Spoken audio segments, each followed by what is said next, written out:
আসসালামু আলাইকুম। আশা করি মহান আল্লাহর রহমতে সবাই ভালো এবং সুস্থ আছেন। আজকাল একটু দুর্বল লাগলেই আমরা ভিটামিন খেয়ে থাকি। চুল পড়ছে, ভিটামিন খাচ্ছি। ওজন কমছে, ভিটামিন খাচ্ছি। ঘুম ঠিক নেই, তাতেও ভিটামিন খাচ্ছি।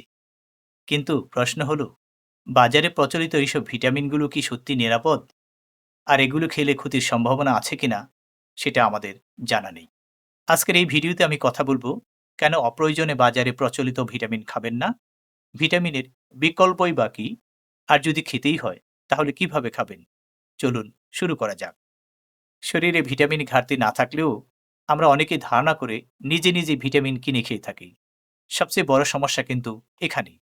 আমাদের শরীরে ভিটামিনের ঘাটতি না থাকলে তাহলে বাইরে থেকে অতিরিক্ত ভিটামিন খেলে আমাদের লিভারের উপর চাপ পড়ে, কিডনি ক্ষতিগ্রস্ত হয়, এছাড়া হজমের সমস্যা হয়, বমি ভাব হয়, মাথা ঘোরা সহ নানা ধরনের সমস্যা হতে পারে।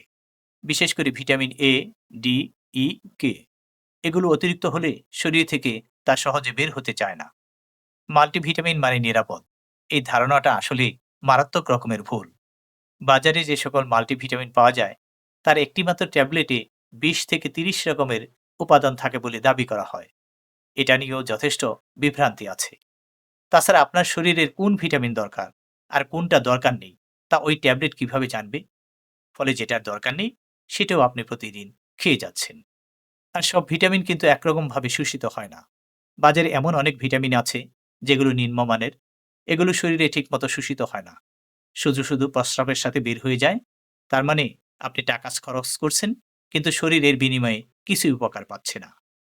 এতে ভিটামিনের নামে শরীরে কেমিক্যাল লোড বাড়ছে।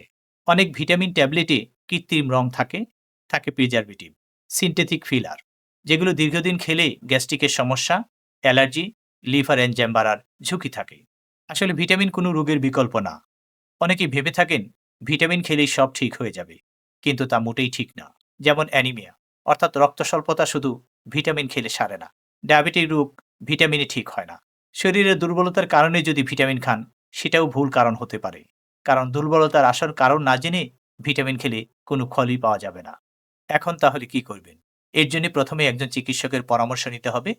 চিকিৎসক প্রয়োজনে পরীক্ষা নিরীক্ষা করে শুধুমাত্র যেটার ঘাটতি আছে সেই ভিটামিন আপনাকে খেতে দিবেন। আর সেটাও একটা নির্দিষ্ট সময়ের জন্য খেতে দিবেন। সারা জীবনের জন্য অবশ্যই না। আসলে প্রাকৃতিক খাবারই ভিটামিনের উত্তম উৎস। এর কোনো পার্শ্ব প্রতিক্রিয়া নেই। এর জন্য খেতে পারেন সবুজ শাকসবজি, হলুদ ফলমূল, ডিম, দুধ, মাছ, মাংস এবং টক জাতীয় ফল। এই খাবারগুলিতে আছে প্রাকৃতিক, নিরাপদ ও কার্যকর ভিটামিন। ভিটামিন কোনো ঔষধ না, আর ঔষধও কোনো চকলেট না। তাই না জেনে কোনো ভিটামিন খাওয়া উচিত হবে না। প্রয়োজন ছাড়া ভিটামিন খেলে আপনার স্বাস্থ্যের উন্নতির বদলে স্বাস্থ্যহানি হতে পারে। আজকের মতো এখানেই শেষ করছি। ভিডিওটি উপকারী মনে হলে একটি লাইক দিন। স্বাস্থ্য সচেতন মানুষের সাথে এই ভিডিওটি শেয়ার করুন। আর এমন বাস্তব স্বাস্থ্যসম্মত ভিডিও পেতে হলে আমার চ্যানেল থিংক হেলথ সাবস্ক্রাইব করুন। মহান আল্লাহ সবাইকে ভালো, সুস্থ ও নিরাপদে রাখুন। আল্লাহ হাফিজ।